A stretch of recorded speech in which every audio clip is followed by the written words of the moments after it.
Hi friends, welcome to దాచేస్ kitchen and vlogs. నేను మీ శిరీష. ఈరోజు మన ఛానల్లో చూడబోయే రెసిపీ గోబీ 65 అండి. చాలా బాగుంటుంది. టేస్ట్ చేసుకోవడం కూడా చాలా ఈజీ. ఇప్పుడు అవి ఎలా చేయాలో చూసేద్దామా. గోబీ 65 కోసం ఇక్కడ మనము కాలీఫ్లవర్ని తీసుకొని కట్ చేసుకోవాలండి. ఇందులో క్రిములు ఉంటాయి కదా, మనం ముందుగా కట్ చేసుకొని వీటిని బాయిల్ చేసుకుందాం. మనకు ఏ సైజు కావాలనుకుంటే ఆ సైజు ఇలా కట్ చేసుకోవాలి. ఇలా కట్ చేసుకోవాలి అన్నీ కూడా.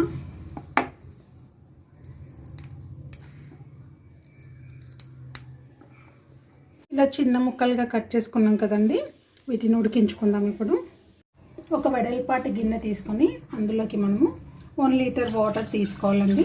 సఫిషియెంట్గా ఉడకాలి.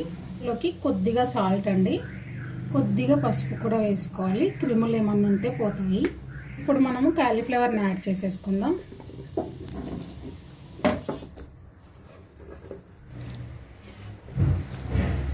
వేసుకుందాం ఒకసారి. ఎక్కువగా ఉడికించుకోవద్దండి, జస్ట్ ఒక బాయిల్ రావాలి మనకు. ఒక బాయిల్ వచ్చింది కదండి, స్టవ్ ఆఫ్ వేసుకుందాం. స్టవ్ ఆఫ్ వేసుకొని మనం వీటిని ఒక బౌల్లోకి తీసేసుకుందాం. ఇందులోనే ఉంచితే ఓవర్గా సాఫ్ట్ అయిపోతాయి. ముక్కలను ఉడికించుకున్నాం కదండి, ఇక్కడ మనము ప్యాన్ పెట్టుకొని డీప్ ఫ్రైకి సరిపడా ఆయిల్ తీసేసుకుందాం. ఇది వేడెక్కేలోపు మనం అక్కడ బ్యాటర్ ప్రిపేర్ చేసుకుందాం. ఒక మిక్సింగ్ బౌల్ తీసుకొని ఇందులోకి మనము 3 tablespoon cornflour, 3 tablespoons maida, 1.5 tablespoon rice flour add చేసుకోవడం వల్ల మనకు క్రిస్పీగా వస్తాయండి. రుచికి సరిపడి సాల్ట్, 1/2 టీ స్పూన్కి ఎక్కువగా తీసుకున్నానండి నేను. 1 teaspoon chilli powder, garam masala అండి 1/2 టీ స్పూన్.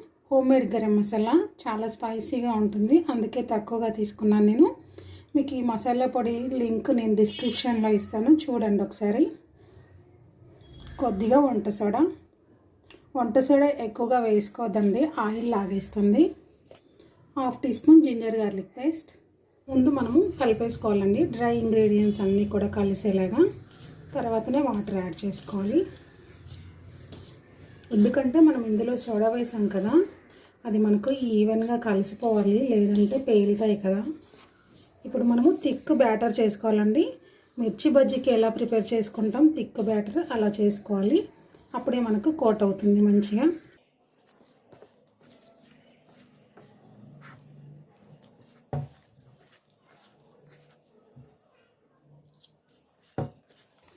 కొన్ని వాటర్ యాడ్ చేస్తూ కలుపుకుంటే మనకు లమ్స్ అనేవి అస్సలే ఉండవండి.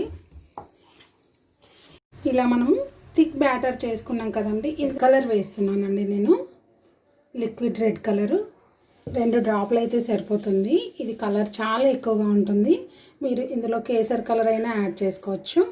కలర్ చక్కగా కలిపేసుకున్నాం కదండి, ఇందులో ఇప్పుడు కాలీఫ్లవర్ ముక్కలను యాడ్ చేసుకోవాలి. కలిపేసుకోవాలి ఇలా ముక్కలకి బాగా పట్టేలాగా. మంచిగా కలిపేసుకున్నాం కదండి, డీప్ ఫ్రై చేసేసుకుందాం. ఒక్కటిగా వేసుకుంటూ ఉండాలండి. అన్నీ ఒకేసారి వేసుకుంటే మనకి విడివిడిగా రావండి, ముద్దలాగా వస్తాయి. ఇలా ఒక్కొక్కటి వేసుకోవాలి. ఎక్కువ వేడి ఉండకూడదండి, మీడియం హీట్ ఉంటే సరిపోతుంది. అప్పుడే మనకు క్రిస్పీగా వస్తాయి. మనకి ఇది 1 సైడ్ ఫ్రై అయిందండి, వీటిని మెల్లగా కలిపేసుకుందాం.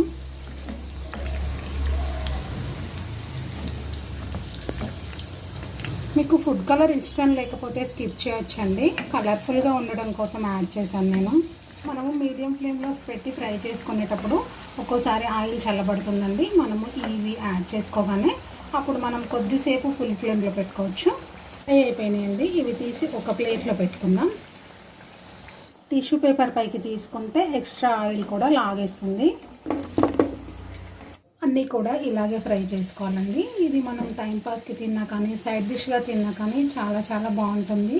పైన లేయర్ అంతా క్రిస్పీగా, లోపల కాలీఫ్లవర్ సాఫ్ట్గా చాలా బాగుంటుందండి. ట్రై చేయండి మీరు. ట్రై చేసి ఎలా వచ్చిందో నాకు కామెంట్ రూపంలో తెలియచేయండి. ఇవి కూడా మనకు 1 సైడ్ మంచిగా ఫ్రై అయినాయండి. కలిపేసుకుందాం. ఇవి కూడా ఫ్రై అయిపోయినాయండి. మనం తీసే ముందల కరివేపాకుని అలాగే పచ్చిమిర్చిని కూడా వేసుకొని ఫ్రై చేసుకోవాలి.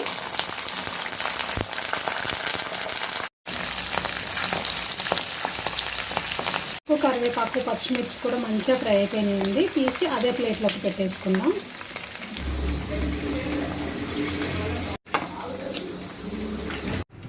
ఎంతో టేస్టీగా ఉండే గోబీ 65 ఎలా చేయాలో చూసారు కదండి. దీనిపైన కొంచెం చాట్ మసాలా, కొంచెం ఆమ్చూర్ స్ప్రింకిల్ చేసుకొని తింటే టేస్ట్ చాలా చాలా బాగుంటుంది.